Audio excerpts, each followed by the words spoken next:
2566 เวลา 18 นาฬิกาเป็นต้นไปโดยพระขอความนอบน้อมจงมีแด่พระรัตนตรัยเจ้าสามประการพระรัตนตรัยองค์ที่หนึ่งคือพระพุทธเจ้าพระรัตนตรัยองค์ที่สองคือพระธรรมเจ้าพระรัตนตรัยองค์ที่สามคือพระอริยสังฆเจ้าข้าพระพุทธเจ้าขอเคารพนบนอบกราบไหว้แตบไต้ไวยสาคุณพระรัตนตรัยเจ้าถึงสามประการโดยความเคารพสักการะเป็นอย่างยิ่งขอถวายความเคารพพระมหาเถรานุเถระเจ้าคณะพระสังฆาธิการครูบาอาจารย์ตลอดถึงพระภิกษุหนุ่มสามเณรน้อยจุตนจุองค์ขอเจริญพรศรัทธาญาติโยมนักศีลนักบุญผู้ที่กำลังรับฟังรายการทุกท่านต่อจากนี้ไปอาตมาภาพพระครูปริยัติกิจจาภิวัตรสำนักวัดพระสิงห์อำเภอเมืองจังหวัดเชียงใหม่ก็จะได้น้อมนำเอาสารธรรมคติธรรมชาดกธรรมในต่างพระพุทธศาสนามามอบเป็นธรรมบรรณาการอาหารใจคือกับท่านสาธุชนผู้ที่กำลังรับฟังรายการทุกท่านได้พินิจพิจารณาเนื้อหาสาระธรรมคติธรรมชาดกธรรมเหล่านั้น อันจะก่อให้เกิดสติปัญญาปารมีธรรมน้อมน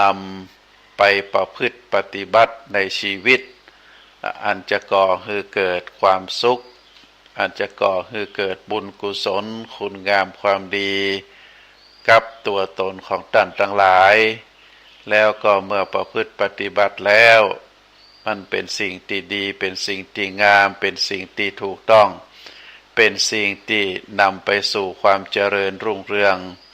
แล้วก็จะก่อให้เกิดความสุขอันเป็นความสุขตึงทางกายและก็ความสุขตึงทางใจซึ่งเป็นที่มุ่งมา่ปรารถนาของหมู่เฮาทั้งหลายจุปูจุคนก่อนอื่นก็ขออนุโมทนาท่านผู้อำนวยการสถานีวิทยุคลื่นพระพุทธศาสนาแห่งนี้พร้อมด้วยเจ้าหน้าที่ทุกฝ่ายทุกแผนกที่ได้อำนวยความสะดวกคือนำเสียงเรียงนามของผู้จัดรายการได้แพร่กระจายไปสู่ผู้ฟังที่อยู่ทั่วทุกแห่งของจังหวัดเชียงใหม่และก็จังหวัดใกล้เคียงอันก็จะก่อให้เกิดประโยชน์นะทั้งท่านผู้ฟังก็จะได้รับฟังในสิ่งที่เป็นประโยชน์เป็นบุญเป็นกุศลเป็นความเจริญก้าวหน้าพัฒนาจิตพัฒนาใจให้อยู่ในโหมดของคุณงามความดีให้อยู่ในโหมดของความเป็นบุญเป็นกุศลส่วนท่านอาตมาภาพในฐานะที่เป็นผู้จัดรายการ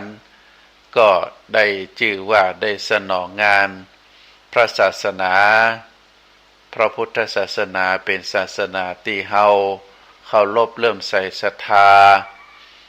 ก็ถือว่าได้มีโอกาสในช่วงชีวิตที่ยังพอมีกำลังมีสติปัญญาอันน้อยนิดนี้ได้นำสิ่งที่เป็นประโยชนะจากพระพุทธศาสนาไปสู่ท่านสาธุชนพอออกไม่ออกญาติโยมนักศีลนักบุญผู้ซึ่งมีอุปการะคุณต่อพระพุทธศาสนาได้ช่วยกันทำนุบำรุงคือพระพุทธศาสนามีความเจริญรุ่งเรืองได้อุปถากอุปถัมภ์บำรุงพระสงฆ์สมณเณรตามวัดวาอารามต่างๆได้คือมีความเป็นอยู่สะดวกสบายพอประมาณเพราะฉะนั้นในการที่เฮาท่านทั้งหลายได้มีโอกาสเกิดร่วมการเวลาก็คือณพ.ศ.นี้ในปีนี้ในช่วงนี้เฮาได้เกิดมาปะกัน มีบุญกุศลได้สร้างร่วมกันถึงแม้ว่าบ่เคยหันหน้าหันตาแต่เมื่อได้ฮู้ได้ทราบท่านทั้งหลายได้รับฟังรายการก็เป็นบุญเป็นกุศลถึงสองฝ่ายบุญประการที่หนึ่งที่เกิดจากกับท่านสาธุชนก็คือการมีความตั้งจิตตั้งใจอันเป็นมหากุศลได้เสียสละเวลาในการประกอบอาชีพการงานมานั่งฟังรายการตั้งขึ้นสถานีวิทยุแห่งนี้ก็ถือว่าเป็นบุญสำเร็จจากการฟังธรรมธรรมสวรรณามัยบุญสำเร็จจากการฟังธรรมส่วนอาตมาภาพในฐานะที่เป็นพระรูปหนึ่งพระสงฆ์รูปหนึ่งก็ได้ปฏิบัติตนตัวคือเป็นประโยชนะจากการที่ได้ออกบรรพชาเป็นสามเณรเมื่ออายุ13 ปีได้ศึกษาห้ำเพียรตึงแผนกนักธรรมแผนกบาลีก็ได้มีบุญได้สำเร็จการศึกษาปริญญาธรรม4 ประโยคซึ่งเป็นขั้นต้นบ่มีบุญวาสนาได้ห้ำได้เฮียนคือจนจบสูง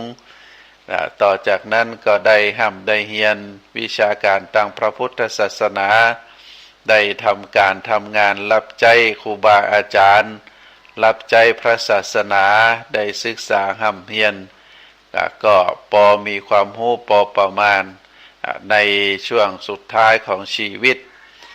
หลังจากที่มีอายุ60 ปี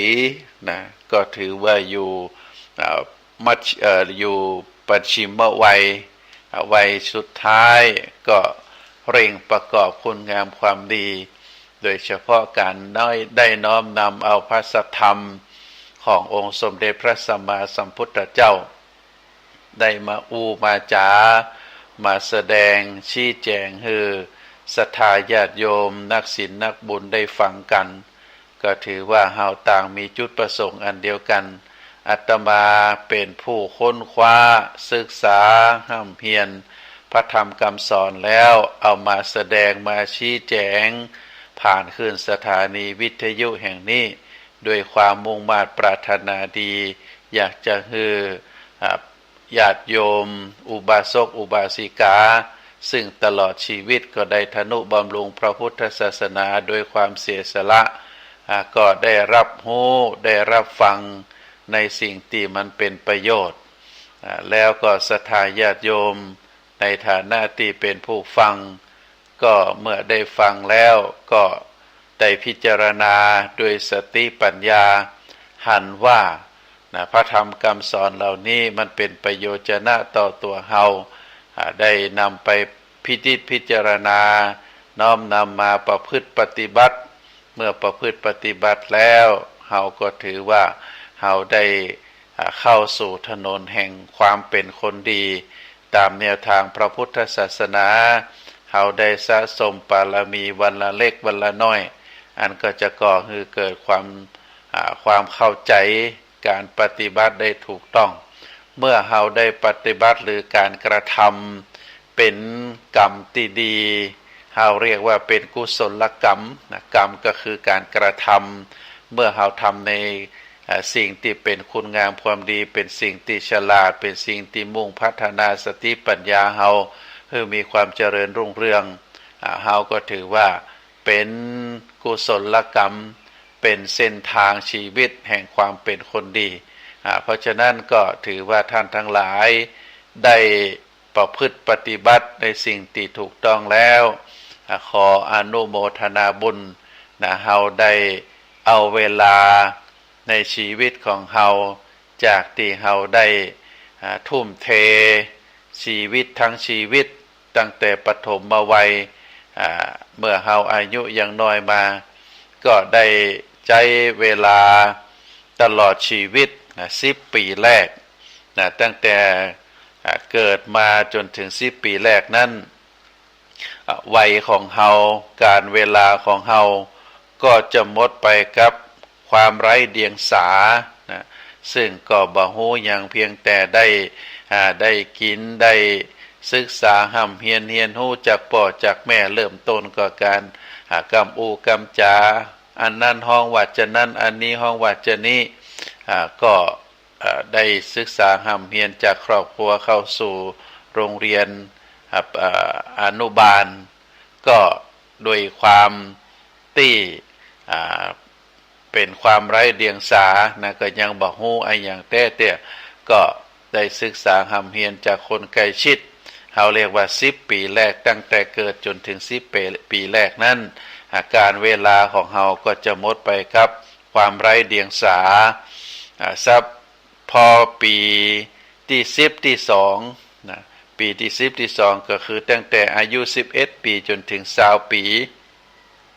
เขาก็จะหันว่าการเวลาของเขาถึงหมดนั้นได้หมดไปกับการศึกษาเราเรียนอย่างน้องๆเยาวชนทั้งหลายก็จะห้ำจะเฮียนตั้งแต่ออกบ้านตั้งแต่ตอนเจ้าก็จะปิกบ้านตอนแมลงจะได้หยุดพักกับวันเสาร์วันอาทิตย์ช่วงวันเสาร์วันอาทิตย์ก็บางทีก็ได้ทำการทำงานเป็นการบ้านส่งให้คุณครูอย่างเป็นต้นตั้งแต่ประถมศึกษาไปจนถึงระดับอุดมศึกษาแล้วก็ในปีที่30ก็คือตั้งแต่เมื่อเฮาครบ30 ปีแล้วเฮาก็จะหันว่าเฮาใช้เวลาไปกับการทำงานอย่างน้องๆเยาวชนเมื่อสำเร็จการศึกษาระดับปริญญาตรีแล้วส่วนมากปริญญาตรีก็อายุ22-23 ปีเมื่อจบแล้วก็เริ่มเสาะหาการงานทำเมื่อได้งานทำแล้วก็มุ่งมานะพยายามปฏิบัติตามกฎตามระเบียบข้อกฎเกณฑ์ในสถานที่ทำงานบ่ว่าจะเป็นส่วนราชการบ่ว่าจะเป็นส่วนของเอกชนก็จะมุ่งทำการทำงานแล้วก็ในการทำงานนั้นตั้งแต่เช้ายันค่ำบางทีก็ใช้เวลาไปจนถึงเลยเป็นแม่ค่ำมาคืนก็มีด้วยมุ่งหวังที่จะมีการตอบแทนที่สูงขึ้นได้มีตำแหน่งหน้าที่การงานที่สูงขึ้นก็จึงใช้เวลาถึงหมดก็ไปกับการทำงานพอใน10 ที่4อายุเขาใน10 ที่4ก็คืออายุ40 ปีเป็นต้นไปก็ส่วนมากแล้วเมื่อได้ทำงานพอมีเงินแล้วก็จะสร้างฐานะและก็ครอบครัวได้แต่งงานมีครอบมีครัวแม่หญิงก็จะมีสามีภรรยาพ่อชายก็จะมีภรรยาได้แต่งงานโดยความหันชอบของผู้รักผู้ใหญ่ฝ่ายพ่อฝ่ายแม่ถึงพ่อถึงแม่ถึงฝ่ายหญิงฝ่ายชายก็ได้สร้างครอบครัวเมื่อมีครอบครัวก็จะมีบุตรมีธิดาตัวมาชีวิตในช่วงนั้นก็จะได้ทุ่มเทในการเลี้ยงดูลูกซึ่งได้เกิดมาโดยความฮักนอกจากจะได้ทุ่มเทเลี้ยงดูบุตรธิดาแล้วก็ยังทำงานไปตัวอันนี้ก็ถือว่าได้ใช้เวลาถึงหมดในการสร้างฐานะครอบครัวแล้วก็การทำงานการประกอบอาชีพการดำรงชีวิตเมื่อเข้าสู่วัยที่50วัยที่50ส่วนมากวัยนี้ก็จะเป็นวัยที่จะต้องลงหลักปักฐานว่าเราจะอยู่ที่ไหนแน่บางทีบางครั้งหลายผู้หลายคนไปทำงานต่างจังหวัดไปทำงานในโรงงานไปทำงานสถานที่ราชการบางทีบางครั้งการทำงานก็ถูกย้ายไปปุ้นย้ายไปเพก็ยังบ่มีบ้านส่วนมากก็จะเจ้าหรือมีบ้านของราชการหรือบางทีก็ไปเจ้าหอเจ้าบ้านเป็นที่พักอาศัยเมื่อมีอายุ50 ปีแล้วก็ส่วนมากก็จะต้องหาบ้านหาจ้องให้อยู่เป็นหลักเป็นแหล่งแล้วก็หาวิธีการที่จะรักษาเงินทองทรัพย์สมบัติที่หามาได้ว่าจะต้องทำจะใดเพื่อที่จะให้ ทรัพย์ทั้งหลายนี้ได้งอกเงยคือเป็นหลักเป็นฐานก็ใจเวลาไปบริหารในสิ่งเหล่านี้พร้อมกับการดูแลครอบครัวพร้อมกับการทำงานไปตัวในปีที่6ในปีที่60ซึ่งเราก็จะหันว่าเวลาส่วนมากในช่วงบั้นปลายปัจฉิมวัยวัยสุดท้ายเนี่ยส่วนมากแล้วเราก็จะดูแลรักษาสุขภาพซึ่งตลอดระยะเวลา60ปีเมื่อเราเข้าสู่วัยชราแล้วสิ่งหนึ่งสังขารทั้งหลายมันก็จะลดหย่อนก็จะเข้าสู่โหมดของความเสื่อมความถอยจากที่ร่างกายแข็งแรงเตียวเหินคล่องก็จะเข้าสู่แห่งการเสื่อมเจ็บนั้นปวดนี้โรคนั้นถามหาโรคนี้ถามหาแล้วก็สิ่งสำคัญก็คือสุขภาพทางใจสุขภาพทางใจถ้าเราบัดได้เอาจิตเอาใจมีสิ่งที่ยึดมั่นยึดเหนี่ยวก็คือที่เกี่ยวกับพระพุทธศาสนาความเลื่อมใสศรัทธาการสร้างบุญสร้างกุศลเป็นที่จั่งที่พึ่งเฮาก็จะเสียโอกาสเพราะฉะนั้นในอายุในปีที่60นี้เป็นช่วงที่ดูแลรักษาสุขภาพ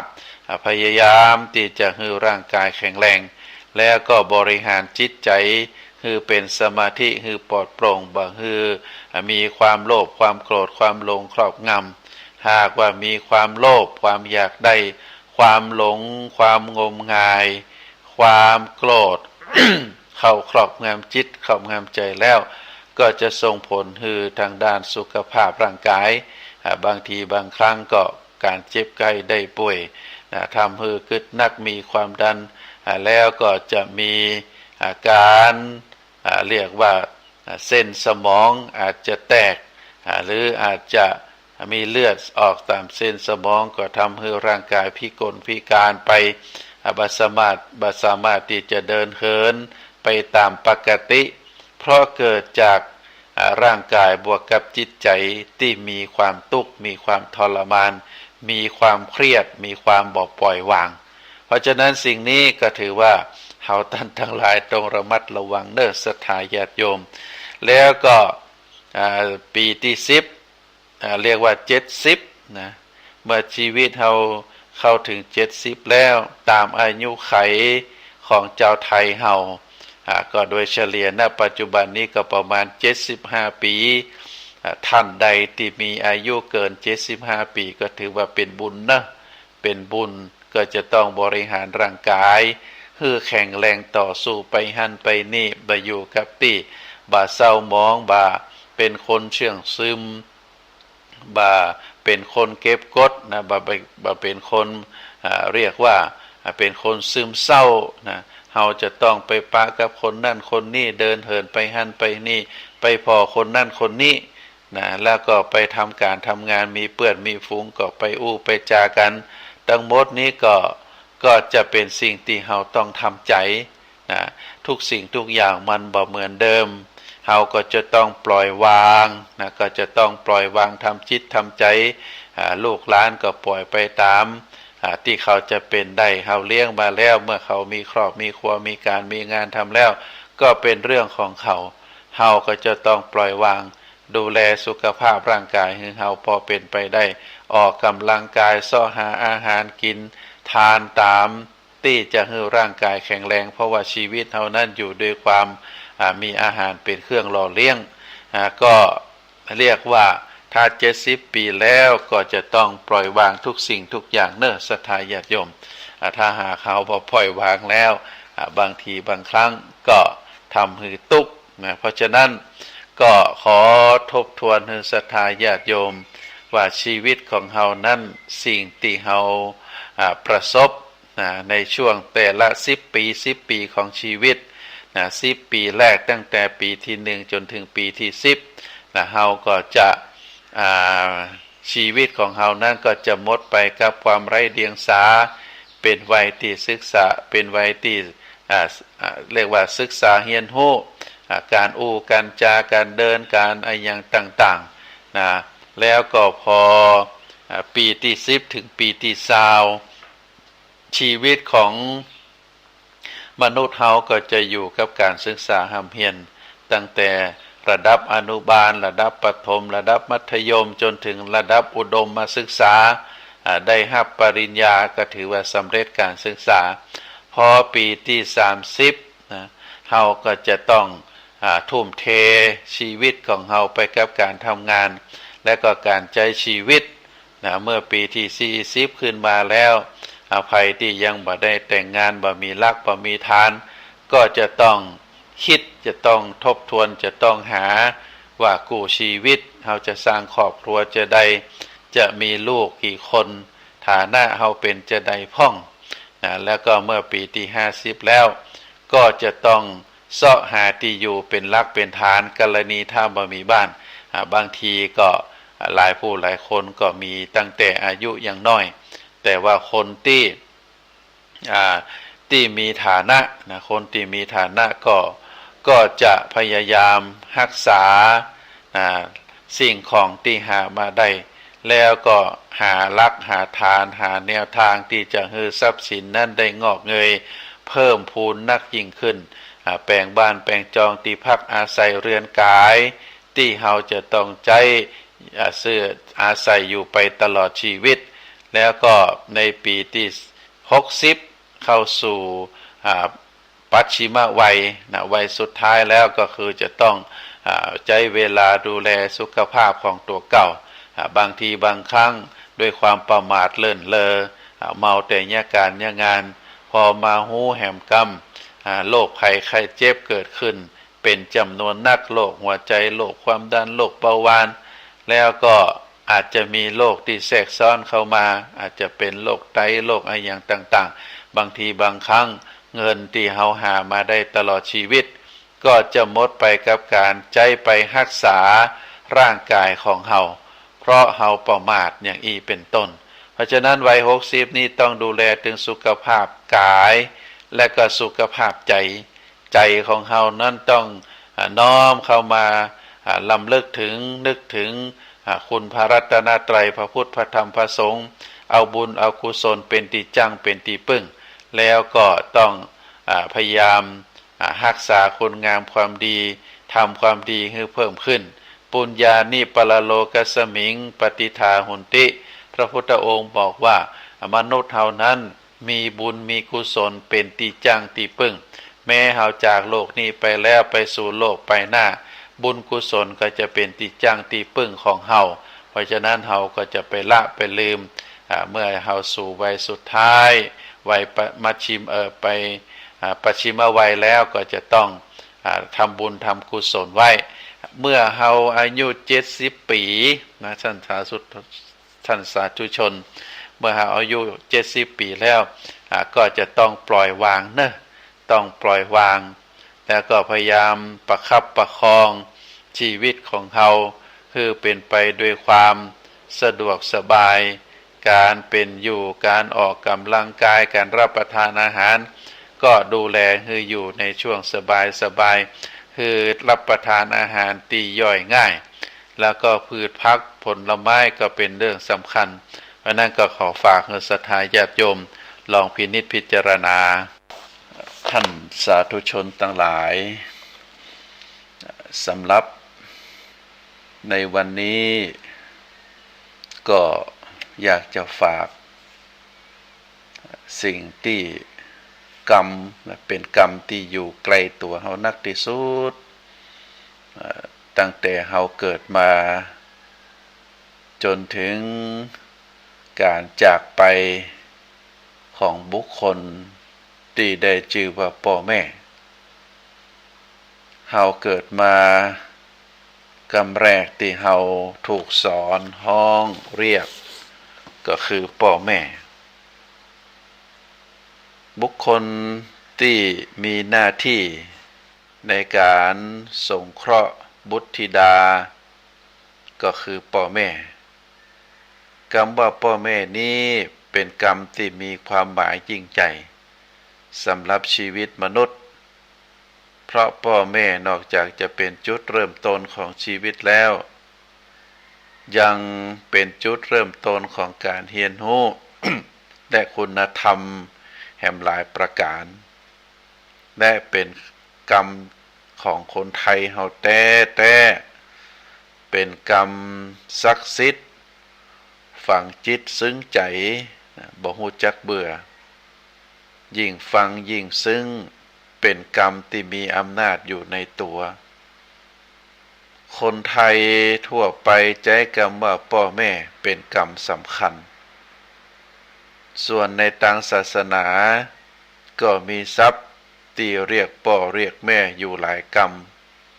เช่นกรรมว่าชนกชนนีหมายถึงแม่หญิงป่อจายที่ฮือกำเนิดบางทีก็เรียกว่ามารดาบิดาหมายถึงหญิงชายผู้เลี้ยงดูอย่างอีเป็นต้นชายหญิงบางคนเป็นได้ทั้งชนกชนนีแต่บ่ได้ปฏิบัติหน้าที่เป็นมารดาบิดาบางคนปฏิบัติหน้าที่เป็นมารดาบิดา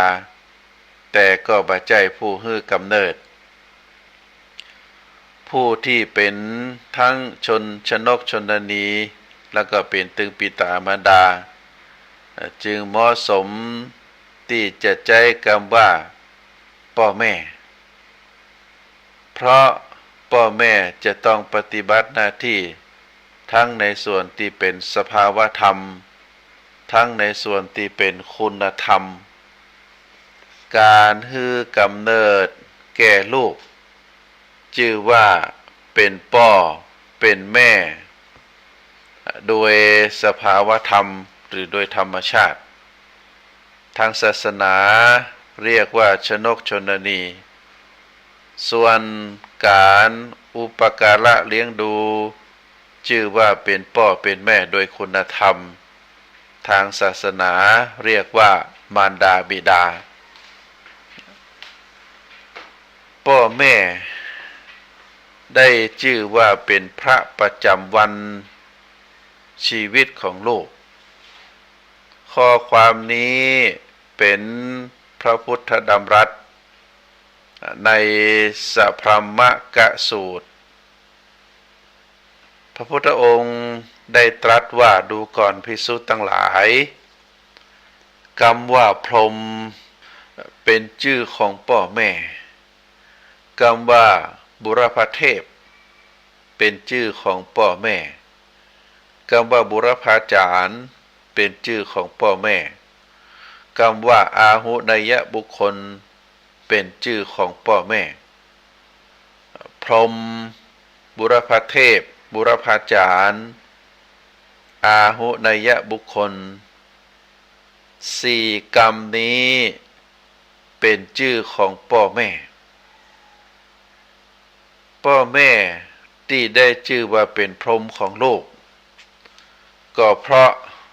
พ่อแม่ประพฤติพรหมธรรมก็คือเมตตากรุณามุทิตาอุเบกขาเมตตาพ่อแม่ได้ปลูกความรักไว้ในลูกเสมอด้วยชีวิต โดยบักึดถึงความยากความลำบากบักึดถึงความยากความลำบากของตนช่วยกันปรนเปรอเลี้ยงลูกด้วยความสิเนหา เมื่อลูกยังอ่อนนอนบอแบะก็คอยป้อนข้าวป้อนน้ำคับกล่อมหือรับนอนตอนลูกเจริญเติบโตขึ้นมาก็แสวงหาเสื้อผ้าหือนุ่งห่มหาขนมหือกินบ่หมดสิ้นความเอ็นดูปราณีพ่อแม่มีความกรุณาคิดสงสารบ่มีความต้องการให้ลูกได้ตกทุกข์ได้ยากแม้หากยามที่ลูกได้ทุกข์ถึงบ่มากมาย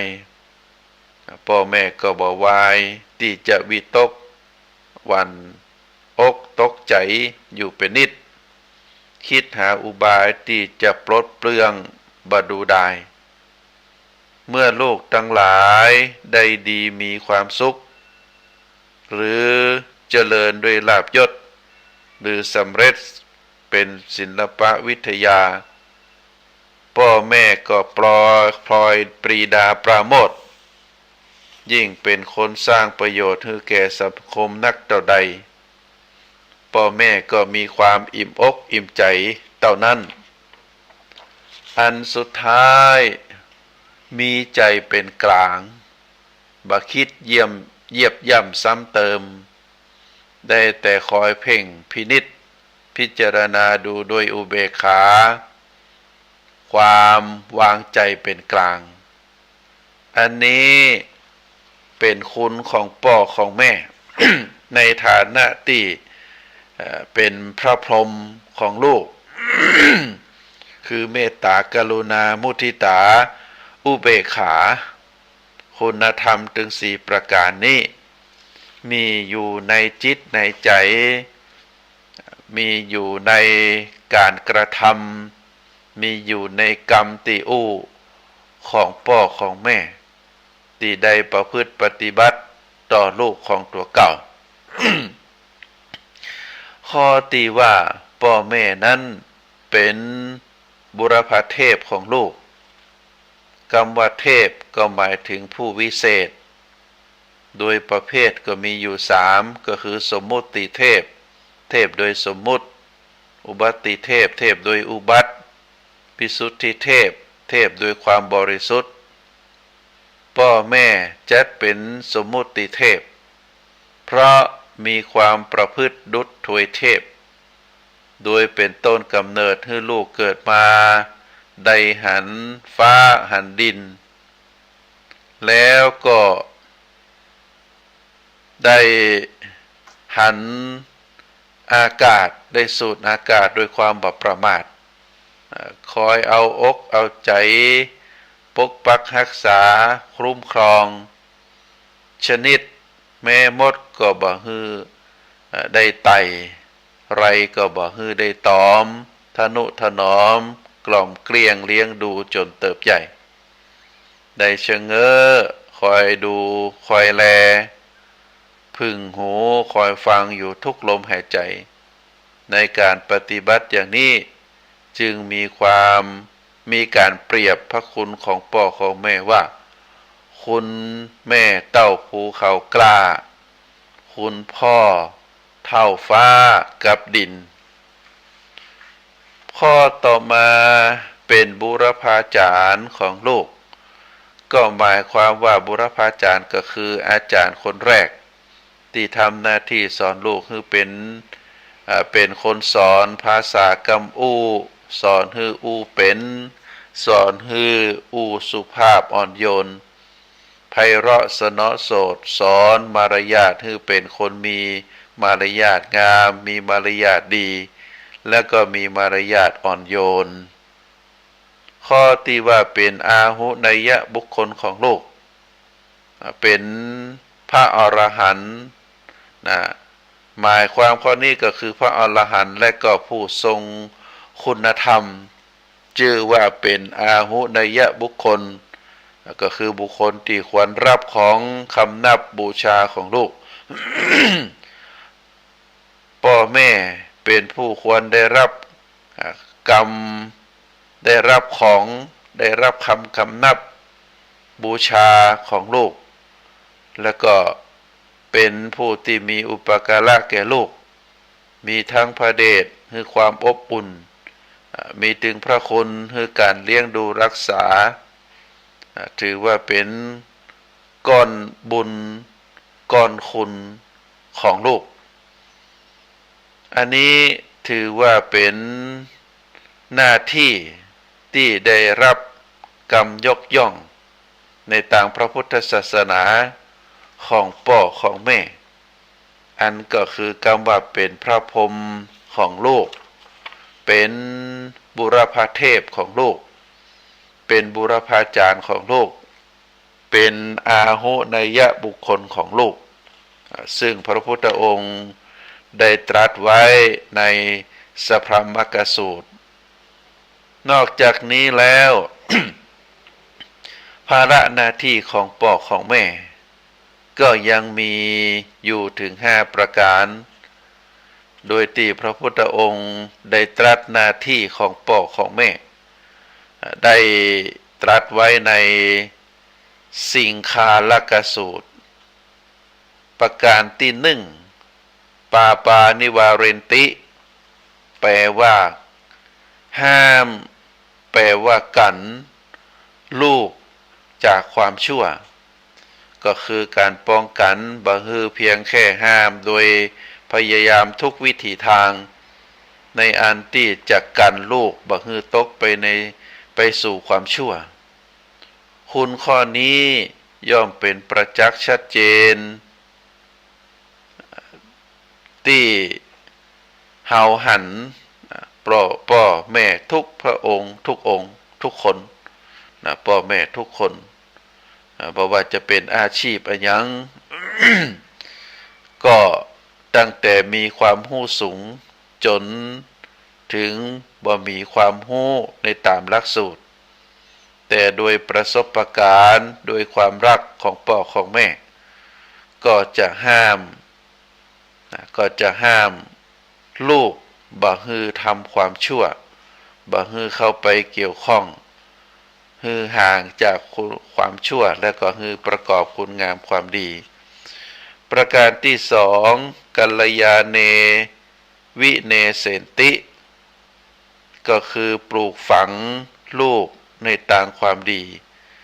คือตั้งอยู่ในศีลาจริยวัตรอันดีงามตามทำนองครองธรรมการแนะนำพร่ำสอนบุตรธิดาเข้าหาความดีด้วยความเมตตากรุณาเป็นภาระที่พ่อแม่ทุกคนมุ่งหวังเพราะถ้าลูกชายลูกหญิงที่ดีก็จะเป็นผัวเป็นสามีที่ดีเป็นพ่อเป็นแม่ที่ดีต่อไปอันนี้ก็โดยคำแนะนำของพ่อของแม่โดยคำพร่ำสอนของพ่อของแม่จึงมีการฝึกหัดแนะนำให้ทำแนะนำให้ดูทำให้เป็นแบบอย่างหากบุตรธิดาบัดนำพาในความดีก็จะต้องใจคติโบราณที่เรียกว่าไม้เรียวส่งลูกหลานขึ้นสวรรค์ไม้ฮักเรียกว่าไม้รักพลักใส่ลูกหลานสู่นรกไม้เรียว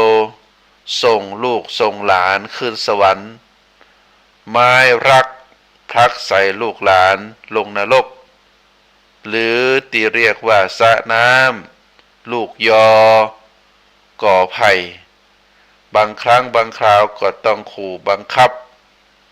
บางครั้งบางคราวก็ต้องปลอบต้องโยนบางครั้งบางคราวก็จะต้องจ้าง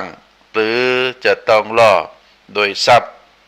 เพื่อให้บุตรธิดามีฉันทะทำความดีตามความหวังของพ่อของแม่คุณธรรมข้อนี้มีครบถ้วนในบรรดาพ่อบรรดาแม่บ่ว่าจะเป็นที่ได้รับขนานนามว่าชนกชนนีหรือบิดามารดาก็แล้วแต่ประการที่สิบปังสิกขาเป็นติจัดการให้ลูกได้รับการศึกษาศิลปวิทยาสาธุโขสิปกังนามะธรรมดาศิลปะย่อมยังประโยชน์ให้สำเร็จดังนั้นพ่อแม่ก็จึงมีความปรารถนาให้บุตรธิดาเกิดความฉลาดเป็นต้นว่าฉลาดในกิจการบ้านเรือนการหุงต้มปัดกวาดเช็ดถูฉลาดในการช่างการเย็บปักถักร้อยจักสานฉลาดในกิจการอื่นๆเป็นต้นว่าการทำให้ทำนาค้าขายเป็นต้น ตลอดจนสนใจในการห้ำการเรียนหนังสือเรียนภาษาเรียนวิชาอื่นๆพร้อมกับฝึกฝนสนใจที่จะฝึกฝนนิสัยให้เจริญควรแก่การงานควรแก่การต้องการของสังคมเมื่อพ่อแม่สงเคราะห์ลูกให้ได้รับการศึกษาศิลปวิทยาที่ถูกที่ควรก็จึงได้ฮือทรัพย์ภายในแก่ลูกทรัพย์ภายในจะเป็นคุณสมบัติตลอดชีวิตและก็เป็นเครื่องประดับชีวิตที่มีค่าที่สูงค่ากว่าทรัพย์ภายนอกอันนี้เป็นหน้าที่ข้อที่3หน้าที่ข้อที่4ปฏิรูปเปนะทาเรนะสัญโยเชนติหมายความว่าการจัดการให้ลูกได้ภรรยาได้สามีที่คู่ควรการที่พ่อแม่มีส่วนในการเลือกคู่ครองให้ลูกนั้นความประสงค์ก็เพื่อที่จะช่วยพยุงชีวิตของลูกลูกยังบ่ฮู้จักโลกคือการครองเรือนที่ดีพ่อแม่ย่อมเจนจัดในการครองเรือนมาก่อนผ่านร้อนผ่านหนาวเมื่อข่าวลูกจะมีคู่ครองจำต้องฮื้อเรียกว่าต้องฮื้อต้องใจกันถึง2ฝ่ายเป็นคู่ครองที่ดีร่วมสุขร่วมทุกข์เป็นคู่สร้างคู่สมเป็นคู่ปารมีอยู่เย็นเป็นสุขตลอดไปบ่มีการแตกแยกกันในบ้านปลายอันนี้เป็นความหวังความประสงค์ของพ่อของแม่ทำหน้าที่ในข้อที่4ข้อที่5ก็คือสมเยทายัชชังนิยาเทนติมอบทรัพย์มรดกให้ลูกในสมัยที่ควรมอบเมื่อบุตรธิดามีครอบมีครัวพอจะรักษาทรัพย์มรดกได้แล้วพ่อแม่ควรจะแบ่งทรัพย์สมบัติที่มีอยู่ให้เป็นกรรมสิทธิ์ตามส่วนเพื่อปกครองดูแลเป็นส่วนและใช้เป็นทุนสำรองในการประกอบการงานเลี้ยงชีพต่อไปคำว่าสมัยอันควรนี้มีอยู่2ประการนิจสมัยกับกาลสมัยนิจสมัยอันได้แก่ฮือเป็นต้นทุนสำหรับการประกอบอาชีพหรือตั้งรากฐานเป็นปึกแผ่นมั่นคงกาลสมัยก็คือฮือในเวลาทำการมงคลเช่นการไหว้จุกกลผมบวชเรียนแต่งงานอย่างอีเป็นต้นเพราะฉะนั้นหน้าที่ถึง5ประการก็คือห้ามจากลูกกันห้ามลูกจากความชั่วปลูกฝังลูกให้ในทางที่ดีการจัดให้ลูกได้ศึกษาห้ำเรียนศิลปวิทยาการดูแลสะใภ้สามีให้ลูกในเวลาที่ควรแล้วก็มอบทรัพย์มรดกในสมัยอันที่เหมาะสมหน้าที่ถึง5สิ่ง5ประการนี้เป็นหน้าที่ของพ่อของแม่ที่จะต้องกระทำให้ลูกของตัวเองในกาลสมัยอันควรเพราะฉะนั้นท่านสาธุชนทั้งหลายเฮาก็จะหันว่าหน้าที่ของพ่อของแม่นั่นเป็นเรื่องสำคัญบางทีบางครั้งเฮาก็จะหันว่าถ้าพ่อถ้าแม่ได้ปลูกฝังได้ปฏิบัติหน้าที่ของตนตามที่ว่ามาลูกตึงมดตึงมวลบอกว่าจะเป็นลูกจริงลูกหญิงลูกชายจะเป็นมีจำนวนนักจำนวนน้อยเท่าใดก็แล้วแต่การได้ปลูกการได้เริ่มต้นแล้วก็ปลูกสานต่อจากพ่อจากแม่ อย่างสม่ำเสมอตามคุณธรรมที่พระพุทธองค์ได้ตรัสสอนไว้ในสิงคารกสูตรก็ดีในสัพพมกสูตรก็ดีโดยหน้าที่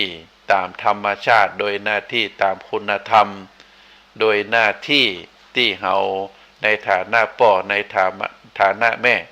ที่จะต้องประพฤติปฏิบัติเมื่อลูกทั้งหลายเหล่านั้นได้รับการพร่ำสอนแนะนำได้รับการกระทำจากพ่อจากแม่โดยทางกายโดยทางวาจาก็ดีคุณธรรมหน้าที่เหล่านั้นก็จะซึมซับแล้วก็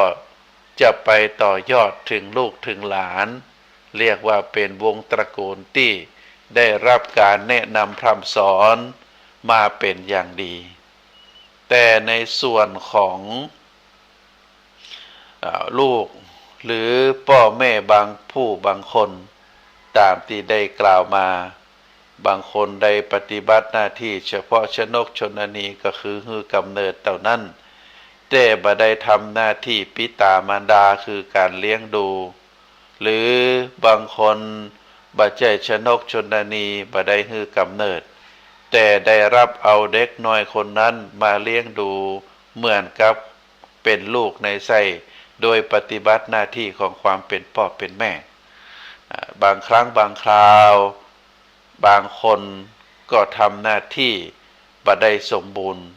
โดยเฉพาะกู้สามีภรรยาที่ทำให้ลูกเกิดด้วยความบ่ตั้งใจในสมัยโบราณเปิ้นฮ้องว่าเป็นพ่อแม่วัยใสนะพ่อแม่วัยใสก็คือพอแตกหนุ่มแตกสาวบ่ได้รับการดูแลจากพ่อจากแม่ก็ปรากฏว่าได้เสียกันได้อยู่ด้วยกันแล้วเมื่อมีลูกเกิดมาก็บ่ได้ตั้งใจคือเกิดบ่ได้ตั้งใจที่จะเลี้ยงดูอย่างอี้ก็มีเมื่อเริ่มต้นชีวิตของความเป็นพ่อเป็นแม่เป็นสิ่งที่บ่ถูกต้องผิดศีลผิดธรรมผลตัวมาก็คือความเสียหายในทางด้านสังคมความเสียหายในทางด้านคุณธรรมที่บ่ได้รับการเลี้ยงดูจากพ่อจากบ่ได้รับการเลี้ยงดูลูกนั้นจากพ่อจากแม่ในฐานะที่ดีพอสมควรอาจจะเป็นเพราะทางด้านเศรษฐกิจอาจจะเพราะเป็นความกลัวต่อพ่อต่อแม่หรืออาจจะเป็นเพราะ